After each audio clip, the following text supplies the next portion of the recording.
दर्शकबिन नमस्कार। अनि कार्यक्रम हाम्रो नेपाल राम्रो नेपाल हाम्रो नेपाल राम्रो नेपालमा हामीले विश्वभरि छरिरहेका यो नेपालको लागि चिन्तन गर्ने व्यक्तित्वहरू जो प्रमुख व्यक्तिहरू हुनुहुन्छ त्यो विश्वभरि छरिएर रहनुभएको छ। उहाँलाई हामीले यस कार्यक्रम निम्ताउने गर्छौँ र यो देशलाई कसरी राम्रो बनाउनुहुन्छ भनेर यो देशलाई कसरी सुन्दर बनाउन सकिन्छ, स्वर्गको टुक्रा कसरी बनाउन सकिन्छ भनेर उहाँको भिजन यस कार्यक्रममा हामीले समावेश गर्ने प्रयास गरेका छौँ। र आज हामीसँग यो नेपाल जस्तो सुन्दर देशलाई किन यसरी खिचडी बनाएर राखियो, या सुन्दर बनाउन कसरी सकिन्छ भनेर हामीलाई भिजन दिँदै हुनुहुन्छ डाक्टर महावीरपुर। आउने दर्शक उहाँलाई स्वागत गरौँ। डाक्टर साहब नमस्कार, स्वागत छ कार्यक्रममा। सन्चै आराम हुनुहुन्छ? हजुर। डाक्टर साहब, अहिले यो विश्वलाई यो कोरोनाले एकदम जगडेको अवस्था छ र यहाँले नेपालको लागि ठुलो सहयोग गर्नुभएको छ। डाक्टरहरूलाई, नर्सहरूलाई, सुरक्षाकर्मीहरूलाई पिपी बनाइदिएर विभिन्न यो रोगसँग लड्ने सामग्रीहरू बनाएर सहयोग गर्नुभएको छ। यो हामीले विभिन्न मिडियाबाट सुन्न आएको छ।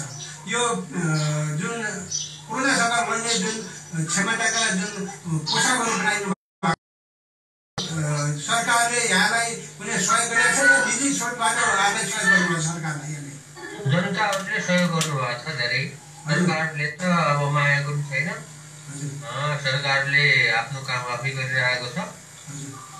हामीलाई चाहिँ जनताहरूले सहयोग गरिरहेको।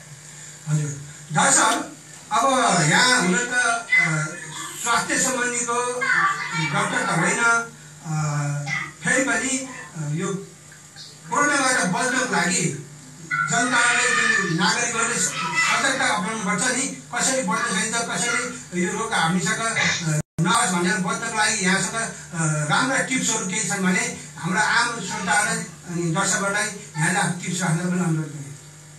होइन, त्यो टिप्स त अब रेडियो टेलिभिजनहरू पत्रिकाले अनलाइन मिडियाहरूले पनि भनिरहेको छ। अब मैले भन्ने कुरा पनि भएन, किनभने म त्यसको बारेमा विज्ञ पनि होइन।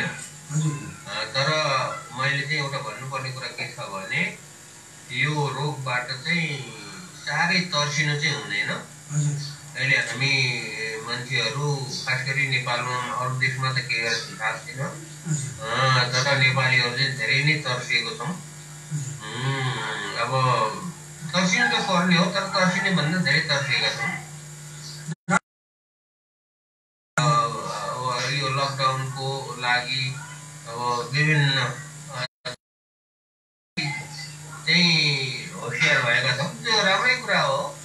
तर एउटा सुरक्षाको उपायहरू गरेर अनि पालना गर्ने नियमहरू पालन गरेर अगाडि बढ्यो भने जो चाहिँ विज्ञहरूले भनिरहेका छन्, अब दूरी चाहिँ लामो गर्ने राख्ने, अनि चाहिँ भोजभतेर नगर्ने, ठुल्ठुलो भिडभाडमा नजाने, साबुन पानीले हात धुने, मास्क लगाउने जस्ता कुराहरू गर्यो भने यो फैलिँदैन।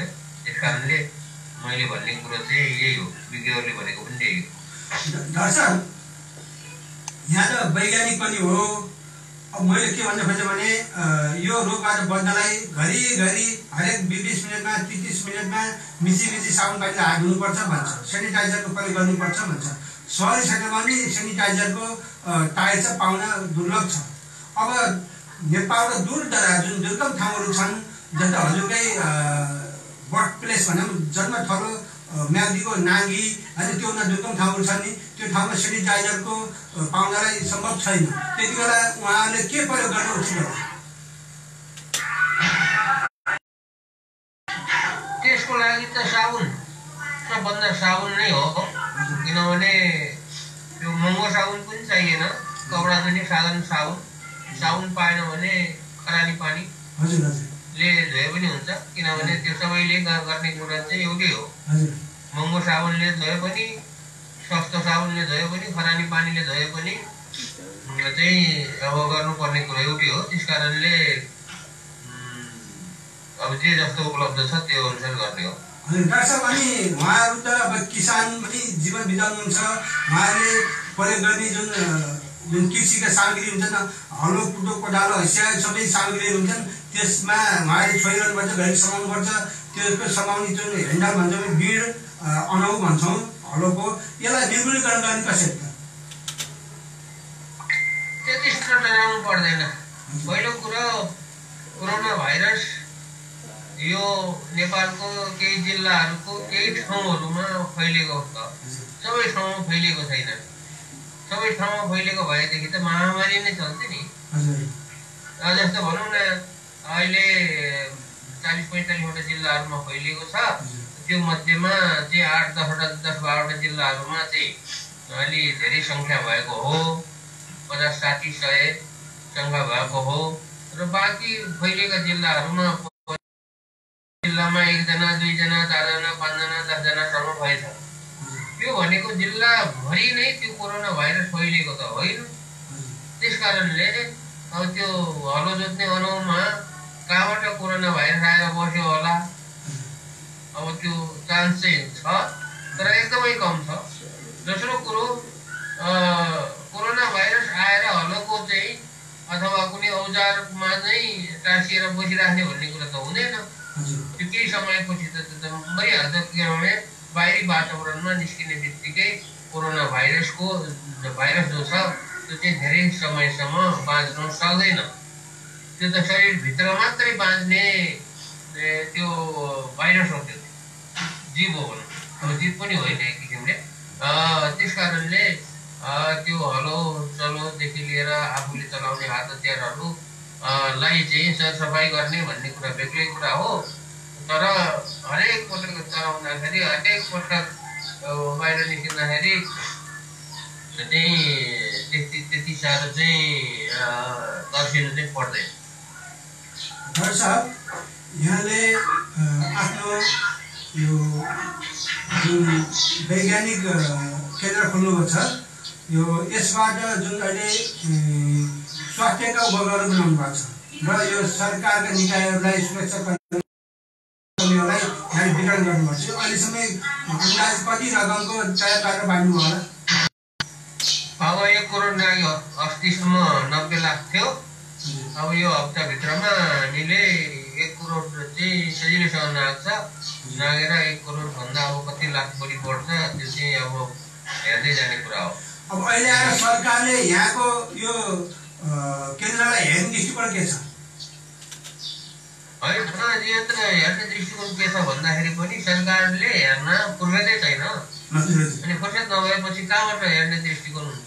पहिला फुर्सद थियो नि सरकारलाई, हजुर सरकार कहाँ जाए गइरहनुहुन्थ्यो? होइन, पहिला पनि फुर्सद थिएन। पहिला पनि उनीहरूले विभिन्न काममा चाहिँ व्यस्त थिए। अहिले त झन् कोरोनाले गर्दाखेरि झन् व्यस्त छन्। त्यस कारणले अहिलेसम्म हेर्ने फुर्सद चाहिँ छैन उनीहरूलाई। अनि डाक्टर साहब, अब यहाँलाई थाहा छ अहिलेको नेपाल भनेको हामी परमुखी भएको छौँ, परनिर्भर भएको छौँ। अरूले निर्माण गरिदिएको, अरूले उत्पादन गरिदिएको, हामीमा अरूकोमा आत्मनिर्भर भएको छौँ। यो रोक्नलाई यो किन यसरी आत्मनिर्भर हुनु पर्यो? मुख्य कारणहरू यहाँ पत्ता लगाउनु होला। हामी किन परजीवी हुनु पर्यो? परजीवी हुनु किन पर्यो भने हामीलाई चाहिने सामान चाहिँ हामी उत्पादन गर्दैनौँ। हामी चाहिँ उत्पादन गर्नलाई दिमाग नभएर उत्पादन गर्ने होइन कि त्यस्तो किसिमको संस्कार नेपालमा भएन। आफूले चलाउने सामान आफूले नै उत्पादन गर्नुपर्छ र सकेसम्मको भन्ने कुरा किसिमको संस्कार, एउटा सामाजिक एउटा संस्कार चाहिँ कसैले पनि हामीलाई चाहिँ सिकाएन। त्यस कारणले हामी चाहिँ सबै चिज अरूले बनाएको चिजहरू चाहिँ चलाउने भनेर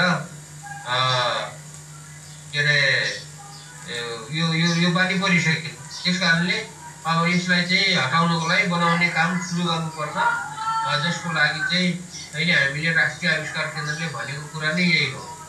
राष्ट्रिय आविष्कार केन्द्रले भनेकै कुरा नै के हो भने यस्तो किसिमको सामानहरू जो नेपालमा बनाउन सकिन्छ, उत्पादन गर्न सकिन्छ, नेपालमा नै गर्नुपर्छ।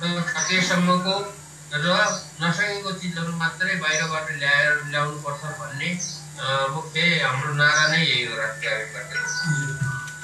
डाक्टर साहब, यहाँ युवा अवस्थामा हुँदै यहाँको जिल्ला म्याग्दीबाट त्यही बाटो हुँदै हामीले तिब्बत एउटा देश हुने अवस्थामा हामीले तिब्बतलाई रासन पानी सप्लाई गर्थ्यौँ। हामीले बनाएका हतियारहरू, हामीले बनाएका चाहिँ बन्दुकहरूले लडेर हामीले ब्रिटिसलाई जितेको अवस्था पनि हो। हाम्रो हतियारले तिब्बतलाई जितेको अवस्था पनि हो, तपाईँको अवस्था हो। र अहिले हामी सियो पनि बाहिरबाट ल्याउनु पर्ने अवस्था छ हामीसँग। के यहाँको आविष्कार केन्द्रले एउटा सियो बनाउन सक्दैन, सक्छ होला नि? सियो बनाउन जोसुकैले पनि सक्छ, आविष्कार केन्द्रले मात्रै सक्ने भन्ने कुरा होइन। बनाउने हो भने जोसुकैले पनि सक्छ, तर नबनाएको, अल्छी भएर नबनाएको। अब यो अहिले यहाँलाई अलिकति थाहा हुनुपर्छ, हामीले एउटा सानो हतियार पनि भारतलाई छोडेर ल्याउनु पर्ने अवस्था छ। यो अवस्था र यो अवस्था गर्दै हामी उनीहरूसँग दब्नुपर्ने अवस्था छ। यो सरकारको यो नीतिलाई उनीहरूसँग यो नीति सरकारले तोडेर अहिले कालापानी धुराको कुराहरू उठेको छ, उसँग हामीले अनुमति लिएर एउटा हतियार पनि किन्नुपर्ने, बाहिर देशबाट किन्नुपर्ने, ल्याउनुपर्ने यो अवस्था छ नि। यो अवस्थालाई तोड्नलाई सरकारले के गर्नुपर्दा हाम्रो शिर उच्च बनाउनलाई? होइन, त्यो त तपाईँले भनेको हतियार त अब बन्दुकहरू होला, लडाइँ गर्ने हतियारहरू होला। त्यो हतियारको त कुरै छाडौँ न। अब सामान्य अब हामीले दैनिक जीवनको लागि प्रयोग गर्नुपर्ने सामानहरू अथवा सानोतिनो हतियारहरू नै भनौँ, जस्तो कृषि औजार, त्यो हतियारहरू खेती गर्ने हतियार भयो। अनि भात पकाउने भाँडो पनि त हतियारै भयो नि त्यो। अब यस्तो किसिमको विभिन्न चिजहरू जो छ चाहिँ नसकिने होइन, नेपालमा सकिन्छ। र अब मेन कुरो चाहिँ के छ त भन्दाखेरि जुनसुकै सामान पनि विदेशबाट सजिलैसँग ल्याउन सक्ने भएको स्थिति भएको हुनाले यो स्थिति चाहिँ आएको हो। अब त्यो सामानहरू किन्नलाई फेरि के अरे जागिर खाना र विदेश पनि जान पाइने भएको हुनाले अब यो चाहिँ अनि विदेशबाट कमाएको पैसाले चाहिँ नेपालमा ल्याएर फेरि त्यही सामानहरू किनेर प्रयोग गर्ने अथवा त्यो कमाएको पैसा चाहिँ विदेशमै फर्केर जाने यो जुन स्थितिहरू छ, यो अब सबैले थाहा भएको कुरा हो। यसरी चाहिँ नेपालको विकास हुँदैन, नेपाल चाहिँ आत्मनिर्भर हुँदैन। यसो गऱ्यो भने नेपाल परनिर्भर हुन्छ र परनिर्भर भयो भने अब अरूले हेर्छन् भन्ने कुरा त सबैले थाहा छ, चेतना छ। तर यो कसैले चाहिँ यसको चाहिँ समाधान चाहिँ खोज्दैन। नेपालीहरूको बानी के छ भने समस्या चाहिँ पहिचान गर्न त सक्ने, जान्ने, धेरै जान्ने, पहिचान गर्नलाई अनि अनेक किसिमको उपदेश दिनलाई चाहिँ निकै जान्ने, तर त्यसको समाधान खोज्नलाई चाहिँ पटक्कै नजान्ने जस्तो गर्ने, नजाने जस्तो गर्ने, नजानेर नगरेको होइन कि नजाने जस्तो गरेर चाहिँ गर्ने चाहिँ नेपालीहरूको एउटा बानी छ। यो बानी चाहिँ हटाउनु पर्छ र हट्यो भने मात्रै अनि यो आत्मनिर्भरता बाटोमा चाहिँ लाग्ने सकिन्छ। डाक्टर साहब, अहिले यो कोभिड-19 को कारणले गर्दाखेरि विश्वभरिका अर्थतन्त्रहरू धराशायी भएको छ, आर्थिक मन्दी आएको छ। अब यो नेपालमा पनि यो भयङ्कर रूप लिँदैछ, आर्थिक मन्दी आइरहेको छ। अब जनताले कसरी पाल्ने, कसरी रोजगार दिने भन्ने कुरो छ। विश्व बजारमा जुन रोजगारी आफ्नो श्रम बेच्न गएर युवाहरूको रोजगार गुमेको छ। अब सबै युवाहरू नेपाल आउनुपर्ने तत्काल अवस्था आइसक्यो। अब उहाँहरूलाई नेपाल ल्याउनु पनि पर्ने छ। त्यो नेपाल ल्याउने कतिपय रोग पनि कोरोनाको संक्रमण पनि सँगसँगै आउनु सक्ने एउटा अवस्था छ भने अर्को के छ भनेपछि उहाँहरूलाई अब कसरी रोजगार लगाउने, सरकारले केमा लगाउने ठिक होला, यहाँको उचित राय सुझाव सरकारले सायद भन्न नसके नि अपेक्षा राखेको होला। यहाँको राय सुझाव अब यहाँ चाहिँ सरकारले चाहिँ मेरो राय सल्लाह सुझाव चाहिँ चाहिँदैन। यो अहिलेसम्मको चाहिँ बताएको कुरा हो र उनीहरू आफै जान्नेछन्। दोस्रो कुरा म जान्ने भएर चाहिँ आफै चाहिँ अगाडि सरेर राय सुझाव दिए पनि सरकारले चाहिँ सुन्नेवाला छैन। किनभने उनीहरू के ठान्छन् भने म कुनै विशेषज्ञ होइन। वास्तवमा म कुनै विशेषज्ञ पनि होइन। मभन्दा जान्ने विशेषज्ञहरू चाहिँ सरकारमा छन्। अब यो जुन छ अहिलेको स्थितिलाई चाहिँ त्यो अगाडि बढ्नको लागि एउटा दुईटाको चाहिँ विचारले मात्र हुँदैन, सारा नेपालीहरू लाग्नुपर्ने हुन्छ। र त्यो सारा नेपालीहरू लाग्ने भनेको चाहिँ के हो त भन्दाखेरि तपाईँले भने जस्तो अब के काम गर्दाखेरि रोजगारीको सिर्जना हुन्छ भन्ने कुराहरू हो। र त्यो एउटै किसिमले गरेर चाहिँ कृषिको मात्रै गरेर त्यसले समाधान हुँदैन। कृषिको पनि गर्नुपर्छ, अरू कुराहरूमा पनि गर्नुपर्छ, उद्योग धन्दाहरू खोल्नुपर्छ भन्ने कुराहरू धेरै कामहरू चाहिँ गर्नुपर्छ। त्यस कारणले यो चाहिँ आफ्नो क्षेत्रको मान्छेहरूले आफ्नो दखल कुराहरू क्षेत्रमा चाहिँ गर्न सकिने कामहरू गर्यो भने यो समस्या छ, यो नेपालको मात्र समस्या होइन, यो विश्वव्यापी समस्या हो। र अब यो समस्यालाई चाहिँ बिस्तारै हल गर्न सकिन्छ। अब नेपालको लागि भन्ने हो भने यो एउटा सुनौलो अवसर हो। कोरोनाले एउटा सुनौलो अवसर के दिएको छ भने सबै नेपालीहरूलाई अलिकति चाहिँ जागरुक झस्काइदिएको छ कि यसो गऱ्यो भनेदेखि यस्तो स्थिति आयो भनेदेखि भविष्यमा नेपालीहरू त भोगै मर्ने रहेछन् भन्ने किसिमको झस्काइदिएको पनि छ। र यो राम्रो अवसरलाई चाहिँ हामीले बुद्धि लगाएर, आइडिया लगाएर, सिप गरेर, परिश्रम गरेर चाहिँ नयाँ आइडियाहरू निकाल्नु पर्छ। र यो आइडिया यो गर्नुपर्छ भन्ने र भन्नु परेन। के गर्नुपर्छ त्यो आफैले सोचेर त्यो आफैले गर्ने चिज हो। हजुर, अब यो विश्व बजारमा त रोजगारी गुमाएर आउने युवाहरूलाई यहाँले हौसला सुरु उहाँहरूलाई नेपाल आएपछि के गर्दा उचित हुन्छ, उहाँहरू कसरी आत्मनिर्भर हुन सक्नुहुन्छ, हल्का यहाँको तलबाट उहाँहरूलाई राय सुझाव राख्नु युवाहरूलाई। होइन, बाहिरबाट आउनेहरूले सिप लिएर आउनु पर्यो। मैले यहाँबाट बाहिरबाट यहाँ आउनु र नेपालमा यो गर्नु भनेर चाहिँ उपदेश दिने कुरा होइन। यो बाहिरबाट आउँदै नै के सिकियो, पहिला कुरा के देखियो बाहिर तपाईँहरूले चाहिँ बाहिरबाट काम गर्नेहरूले त्यही सिक्नु भयो, जे देख्नु भएको छ त्यसै गर्ने हो। र यो गर्ने जस्तो कृषि बाहिर चाहिँ कृषिको कामहरू गर्नु भएको छ धेरैले। अब त्यो कृषिको काम गर्दाखेरि के सिक्नु भएको छ? बाहिर चाहिँ कतिले चाहिँ उद्योगहरूमा काम गर्नु भएको छ, कतिले चाहिँ रेस्टुरेन्टहरूमा काम गर्नु भएको छ, कतिले केमा विभिन्न किसिमको कामहरू गर्नु भएको छ। त्यो आफूले गरेको बाहिर गएर अनुभव सँगालेको जुन क्षेत्र छ त्यसैलाई चाहिँ नेपालमा आएर कोसिस गर्ने हो। डाक्टर साहब, यहाँको यो आविष्कार केन्द्रले अहिले नेपालमा के चिजहरूको आविष्कार गरिसकेको छ, यसो छोटो जानकारी गराउनु। आविष्कारै गरिसकेको भन्ने त थिएन। यो कोरोना लकडाउन सुरु हुनुभन्दा अगाडिसम्म 32वटा चाहिँ कामहरू विभिन्न क्षेत्रको कामहरू गरिरहेका थिए, अनुसन्धानहरू गरिरहेका थिए। अब यो कोरोनाको लकडाउन सुरु भएपछि सबै कामहरू कोरोनाकै काममा चाहिँ लागिरहेका छन् र बाँकी यो जुन पहिला सुरु गरेको कामहरू हो त्यो चाहिँ अहिले चाहिँ रोकिरहेको छ। अब कोरोना सिद्धिने बित्तिकै अरू 30वटा होइन अरू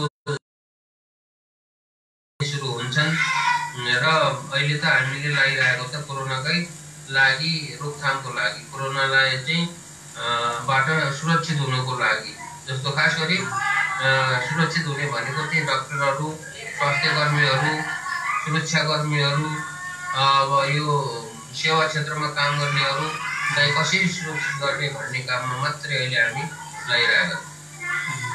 हजुरको आविष्कार केन्द्रमा जस्तो हजुरकै चितवनको राप्ती नगरपालिकाका एउटा चेपाङ भाइले हेलिकप्टर बनाएर उडाए, सफलता प्राप्त पनि गरे। उहाँलाई हजुरको यो आविष्कार केन्द्रमा भर्ना गरेर त्यस्ता किसिमका आविष्कारहरू तयार गर्न मिल्दैन? भर्ना गर्ने भनेर त्यो नोकरी खाने जस्तो भर्ना हुँदैन। यहाँ चाहिँ के अरे पुलिसमा अथवा सेनामा भर्ना भएर त्यही काम गराए जस्तो हुँदैन। सबैलाई चाहिँ सहयोग गर्ने हो हामीले।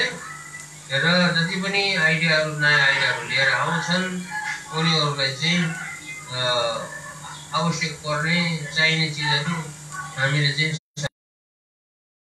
हजुरको ड्रोनले सफलता प्राप्त गरेको छ, त्यस्तै त्यो हेलिकप्टरले पनि सफलता प्राप्त गर्ने र व्यवसाय रूपमा लान सक्ने अवस्था हुन्छ नि त? होइन, गराउने त्यही हो नि। गराउने नै त्यो अनुसन्धान कुनै चिजको चाहिँ विकास गरेर अनि त्यसलाई चाहिँ सफल भयो भने, अब अनुसन्धान गर्दैमा सफल हुन्छ भन्ने हुँदैन। सफल भयो भने त्यसलाई चाहिँ व्यावसायिक रूपमा लैजानको लागि सहयोग गर्ने हो आविष्कार केन्द्रले। अब यो आविष्कार केन्द्रले अरू नयाँ चिजहरू के आविष्कार गर्दैछ? त्यही त भन्दैछु। अब 32-34 किसिमको कामहरू भइरहेको छ, विभिन्न फिल्डको, कृषिको, इन्जिनियरिङको, स्वास्थ्यको, शिक्षाको। अब सबै काम अहिले ठप्प भएको छ। अहिले त कोरोनाको मात्रै काम गरिरहेको छ। कोरोनालाई रोकथाम गर्नको लागि पिपी बनाउने, बुथहरू बनाउने, अनि विभिन्न किसिमको भेन्टिलेटरहरू बनाउने, मास्कहरू बनाउने जस्ता कामहरू, थुप्रै कामहरू चाहिँ राष्ट्रिय आविष्कार केन्द्रमा भइरहेको छ। त्यो भेन्टिलेटर आफै नयाँ निर्माण गर्नुपर्छ या त त्यो मर्मत यस्तो बिग्रेका हरेक यस्तो बिग्रेका त्यसलाई मर्मत गरेर प्रयोग ल्याउनु मर्मत गरिरहेको छ पनि, किनभने भेन्टिलेटर भनेको त्यो सजिलो र यो चाहिँ सस्तो टेक्नोलोजी पनि होइन। त्यस कारणले एकैचोटि चाहिँ भित्रैमै नै एकदमै नयाँ किसिमको भेन्टिलेटर, राम्रो भेन्टिलेटर बनाउन सक्ने भन्ने त हुँदैन। त्यसैले हामीले मर्मतहरू, पुरानो भेन्टिलेटरहरू अस्पतालहरूलाई मर्मत गर्न सहयोग गरिरहेको छ। र यो इमर्जेन्सी परेको अवस्थामा र महामारी चाहिँ अचानक रूपमा फैलियो भने इमर्जेन्सी अवस्थामा प्रयोग गर्न सकिने, जसलाई हामी इमर्जेन्सी भेन्टिलेटर भनिरहेछौँ, त्यो पनि निर्माण गरिरहेको छ। डाक्टर साहब, यदि सरकारलाई आवश्यक पर्यो भने, यहाँलाई अनुमति दियो भने, जस्तो बन्दुकहरू भन्छौँ नि हामीले, गनहरू, विभिन्न खाले गनहरू बनाउने त्यो आवश्यक केन्द्रले क्षमता राख्छ राख्दैन? त्यो त त्यस्तो किसिमको प्रतिभा लिएर आउने कोही आयो भनेदेखि तिनीहरूलाई गर्न सकिन्छ। जस्तो पहिला त हरेक गाउँमा आडामा हामीहरूले त्यति बेला तपाईँको हप्तामा सुनारहरू भन्थ्यो, कामीहरू भन्थ्यो, आडमा उनीहरूले बनाएको गन बन्दुकले नै लडाइँ लडिया हो नि त। पहिला त हामीले विश्वले थकाएको चाहिँ घरेलु हतियार हो नि त, घरेलु बन्दुकले हो। अब यहाँको आविष्कार अलिक उन्नत जातको जुन वैज्ञानिक स्टाइलको गनहरू बनाउला नि त। अहिलेको त्यो घरेलु तरिकाले हतियारहरू बनाएर काम छैन। त्यो साधारण तरिकाले हतियारहरू बनाउने, साधारण हतियारहरू बनाएर केही काम छैन। त्यसको लागि अब सरकारले नै करोडौँ होइन अरबौँ रुपियाँ खर्च गर्नुपर्ने हुन्छ। एउटा व्यक्तिले त्यही गरेर हुने कुरो होइन। त्यो पहिलाको जमाना जस्तो खुकुरीले, लौरोले र घरुवा बन्दुकले चाहिँ लडाइँ लडेर लडाइँ जित्ने पनि हुँदैन। त्यस कारणले अब यो जुन हात हतियारको कुराहरू छन् त्यो चाहिँ निर्माण गर्नको लागि चाहिँ यो सानोतिनो बजेट नहुने र अब एउटा साधारण आविष्कार केन्द्र जस्तो साधारण संस्थाले पनि त्यति नसक्ने कुरा हो। नसक्ने भन्नाले त्यसको आर्थिक पक्षमा चाहिँ यो धेरै गाह्रो कुरा हो। आदतियार निर्माण गर्ने, आदतियार चाहिँ बनाएर चाहिँ त्यसको चाहिँ प्रयोग गर्ने भन्ने कुराहरू चाहिँ सजिलो काम चाहिँ होइन। डाक्टर साहब यसो छ नि, जस्तो अहिले पैसा उठाएर सिमानामा तारबार लगाउने या पर्खा लगाउने भन्ने कुरो एउटा छ भने, अर्को कुरो हामीहरू हात हतियारै सचेत हुनुपर्छ। हामी हात हतियार कमी भएर हामी कमजोर भएको, हामीलाई हेरेका हुन् भन्ने कुरो छ। अब विश्वभर छरिएका नेपालीहरूले र राज्यले पैसा सङ्कलन गरेर हात हतियार बढाउनु पर्यो, तपाईँको आविष्कार गरेर भनेपछि केही जानेका वैज्ञानिकहरू पनि ल्याएर छोडेपछि यहाँको केन्द्र त्यो बनाउन सक्ला नि त। अनि लामो दूरीसम्म मार हाल्न सक्ने हतियारहरू बनाउन सक्ला। त्यो भनेको मूर्ख बुद्धिले भन्ने कुरा हो। त्यो दिमाग चाहिँ अलिकति मूर्ख भएको होइन, अलिकति के अरे बल गर्ने मान्छेले त्यो मूर्ख बुद्धिले त्यो एकोरो टुचाइले भनेको कुरा हो। त्यो गर्न नसकिने भन्ने कुरा भनेको होइन, तर त्यो सजिलो कुरा पनि होइन र त्यो त्यसो गरेर त्यो समस्याको समाधान निस्किने भन्ने पनि हुँदैन। त्यस कारणले अहिलेको जमानामा बलले मात्र होइन कि दिमागले चाहिँ बढी काम गर्नुपर्छ। दिमाग नै सबैभन्दा ठुलो हतियार हो भन्ने कुरालाई चाहिँ हामीले चाहिँ सोच्नुपर्छ। अनि यो विषयमा अहिलेको हाम्रो छिमेकी मुलुक भारतसँग हाम्रो टसमस बढेको अवस्थामा राज्य पक्षले कसरी यो चाहिँ न्युटाउन गर्दा यो अहिलेको जुन केस छ नेताहरूलाई भन्नुपर्छ। तपाईँले भने जस्तो नेताहरूलाई भन्नुपर्छ, किनभने यो चाहिँ कूटनीतिक कुरा हो, यो त राजनीतिक कुरा हो नि। राजनीति र कूटनीति गर्ने भन्ने कुरा त राजनीति र कूटनीति गर्नेहरूले गर्ने कुरा हो। यो कसरी गर्छ, यसको उपायहरू के छन् होइन, यसको चाहिँ अनेक किसिमका अब आइडियाहरू के होलान् भन्ने कुराहरू यो राजनीति गर्ने र कूटनीति गर्ने मान्छेले भन्ने कुराहरू हो। यो कुराहरू चाहिँ हामीलाई थाहा हुँदैन। डाक्टर साहब, हामी कार्यक्रमको अन्तमा आइपुगेका छौँ। अब यो हाम्रो नेपाल सुन्दर नेपाल थियो, अहिले बिचमा आएर सुन्दर नेपाल भन्न हामी रुचाउँदैनौँ। किनभने हामीलाई राज्य सरकारका मान्छेले हामीलाई परनिर्भर बनाइदिए होइन, अरूको श्रममा हामीलाई बाँच्न सिकाए। आफ्नो देशमा श्रम चाहिँ यहाँका जमिनहरू यति खेर खाली सुरुवात गरे, त्यसो हुनाले हाम्रो नेपाल कुरूप भएको छ। अब यसलाई फेरि पुनः रूप एकदम सुन्दर कुरा बनाउँदा यहाँसँग के स्किमहरू छन्, भिजनहरू छन्, राज्यलाई अनुरोध गरे। अब नराम्रोलाई राम्रो बनाउने भनेर तपाईँले जो गर्नुभयो, राम्रो नेपाल भनेको चाहिँ समृद्धि नेपाल हो। राम्रो भनेको हेर्दा राम्रो भनेर केही हुने चिज होइन, हेर्दा त त्यसै राम्रो छ। अहिले नेपाल प्राकृतिक सौन्दर्यको रूपमा हेर्ने हो भने हिमाल छ, पहाड छ, जङ्गल छ, कति राम्रो छ। राम्रो चाहिँ त्यसै छ। अब यसलाई चाहिँ समृद्धि बनाउनु पर्यो। समृद्धि बनाउनुको लागि चाहिँ अब यसको आर्थिक विकास गर्नुपर्छ। आर्थिक विकास गर्नको लागि चाहिँ उत्पादन हुनु पर्यो, व्यापार गर्नु पर्यो। व्यापार गर्नुको लागि व्यापार हुने चिज बनाउनु पर्यो। तपाईँले भन्दा पनि अब हतियार बनाउने तर व्यापार गर्नुको लागि हतियार बनाए हुन्छ, लड्नको लागि आफू लड्नको लागि होइन कि। हतियार बनाउने अनि व्यापार गर्ने गरे पनि भयो। त्यस कारणले यो समृद्धि नेपाल बनाउनुको लागि यो अनुसन्धान भन्ने कुराहरू दिमाग भएको मान्छेहरूलाई, प्रतिभा भएको मान्छेहरूलाई देशमा राख्ने भन्ने कुराहरू गर्नु चाहिँ अति नै जरुरी छ, जुन कुरा नेपालमा भएकै छैन। त्यस कारणले यो नेपाललाई चाहिँ राम्रो होइन कि समृद्धि बनाउन आवश्यक छ। राम्रो त त्यसै राम्रो छ, पहिल्यैदेखि राम्रो छ, कोही देशभन्दा कोही कम्ती छैन, तर त्यसलाई चाहिँ समृद्धि बनाउनु। यहाँले आफूले पाएको जुन अन्तर्राष्ट्रिय पुरस्कार छ म्याग्सेसे, जुन दुर्गम ठाउँमा बसेर बिना तारले नेटवर्क आविष्कार गर्नुभयो, त्यो बाबतको यहाँलाई म्याग्सेसे पुरस्कार प्राप्त भएको थियो। देशको एउटा गौरवको चिज यहाँले यो आविष्कार केन्द्र स्थापना गर्नलाई पैसा नभएर त्यो बेच्नुभयो अरे भनेर सुन्नमा आएको थियो। यो सत्य हो या असत्य हो? त्यो बेच्नुमा राखेको छ, अहिलेसम्म कसैले किनेको छैन। अब कसैले किन्ने मान्छे पायो भने बेचिदिने हो। त्यसको मूल्य कति रहेछ? आएको पैसाले त्यसबाट आएको पैसाले चाहिँ केही राम्रो कामहरू गर्ने हो। अब डाक्टर साहब, त्यसको मूल्य कति रहेछ विश्वको मान्छेले जान्नु न। मूल्य भन्ने होइन, जसलाई जति दिन मन लाग्छ त्यति दिने हो।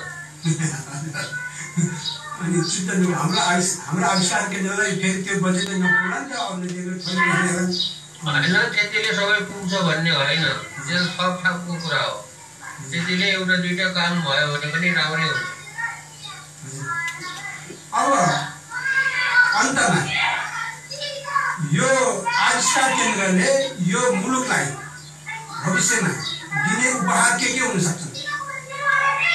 सुन्दर नेपाल बनाउनलाई यो आविष्कार केन्द्रको भूमिका के हुन्छ? सुनेन, यो आविष्कार केन्द्रले, त्यो राष्ट्रिय आविष्कार केन्द्र छ, हजुरले निर्माण गरे आविष्कार केन्द्र छ नि, यसले त्यो नेपाल देशलाई सुन्दर बनाउन भविष्यमा के बनाउनुको लागि भन्ने कुरा बुझेन। हाम्रो नेपाललाई एउटा सुन्दर बनाउनको लागि अनि आर्थिक समृद्धिमा लैजानलाई, विकसित मुलुक बनाउनलाई राष्ट्रिय आविष्कार केन्द्रको भूमिका के हुन सक्छन् भविष्यमा? अनुसन्धान गर्ने राष्ट्रिय आविष्कार केन्द्रको भूमिका भनेकै विभिन्न किसिमको अनुसन्धान गर्नको लागि आउने प्रतिभाशाली नेपालीहरूलाई चाहिँ हामीले सहयोग गर्ने भूमिका यही हुन्छ। यो सधैँ यही। डाक्टर साहब, अब हामी बिदा पनि हुनुपर्छ। प्रश्न मसँग धेरै थियो, समयको अभाव छ र यहाँलाई लागेका मुख्य कुराहरू छोटकरीमा राख्न पनि अनुरोध गरेँ। होइन, मलाई लागेको केही छैन। अब मलाई चाहिँ लागेको छ, म आफू चाहिँ एकोहोरिएको चाहिँ अब अनुसन्धानको क्षेत्र हो। नेपालमा अनुसन्धान नगरिकन नेपालको विकास हुँदैन, आर्थिक विकास हुँदैन। आर्थिक विकास नभएपछि सुन्दर पनि हुँदैन, होइन? सुन्दर भनेको के, हेर्दाखेरि राम्रो देखिने चिज हो। अब त्यो राम्रो बनाउनुको लागि चाहिँ आर्थिक विकास गर्नै पर्छ। आर्थिक विकास गर्नलाई अनुसन्धान गर्नै पर्छ। अनुसन्धान गर्नको लागि प्रतिभाशाली मान्छेहरूलाई सहयोग गर्नै पर्छ। त्यही हो मेरो लागेको कुरा। र म त यसैमा एकदमै अडिग रूपमा चाहिँ अगाडि बढिरहेको। हस् डाक्टर साहब, कार्यक्रममा आइनुभयो। नेपाल समृद्धि, नेपालको महत्त्वपूर्ण कुरा आइनुभयो, यसलाई धेरै धन्यवाद छ। हस्, नमस्कार। ल, नमस्कार। दर्शक, उहाँ हुनुहुन्थ्यो म्याग्सेसे पुरस्कारबाट सम्मानित, अन्तर्राष्ट्रिय पुरस्कार म्याग्सेसे पुरस्कारबाट सम्मानित डाक्टर महावीर पुन। उहाँले यो देशको लागि महत्त्वपूर्ण भिजनहरू राखेर गइसक्नु भएको छ र हाम्रो कार्यक्रमको निरन्तर समय राखेर यहाँसँग बिदा हुनैपर्छ। र बिदा हुनु पहिला यहाँलाई फेरि म भन्दैछु, अहिले विश्व यो नोभेल कोरोनाबाट ग्रसित छ र योबाट बच्नलाई हामीले विभिन्न उपायहरू अपनाउनै पर्छ। सरकारले लगाएको नियमहरू, लकडाउनहरू हामीले पालन गर्नुपर्छ। त्योभन्दा पनि अझ हामी एक कदम अघि बढेर सचेत हुनु जरुरी छ। अब विश्वभरिबाट हाम्रा नेपाली दाजुहरू नेपाल फर्किँदै हुनुहुन्छ भने उहाँहरूलाई हामीले क्वारेन्टाइनमा बस्नलाई हामीले अनुरोध गर्नुपर्छ र स्थानीय निकायहरू, सुरक्षा निकायहरूले पनि उहाँहरूलाई त्यस सम्बन्धी सुरक्षा दिनुपर्ने छ र स्वास्थ्य सेवा पनि दिनुहुने नै छ। र हामीहरू सामाजिक दूरी कायम गरेर आफ्ना गतिविधिहरू अगाडि बढ्नुपर्छ र हामीले हरेक समयमा कुनै वस्तुहरू छोएपछि हामीले साबुन पानीले हात मिचिमिची धुनुपर्छ। जो गाउँ दूर दराज दुर्गम टाढा हुनुहुन्छ भने उहाँहरू पनि कन्जीको खरानीले, माटोले मिलाएर मिचिमिची पानी धेरै बेर पखालेर हात धुनु होला भन्ने मैले अनुरोध गर्छु। र कार्यक्रमको निर्णय समय सकिएको हुनाले अर्को कार्यक्रममा नयाँ अतिथि लिएर आउने बाचा गर्दै यहाँहरूसँग कार्यक्रम सञ्चालक जानकारी अधिकारी ओजेल आउने म चाहन्छु। हस्त नमस्कार।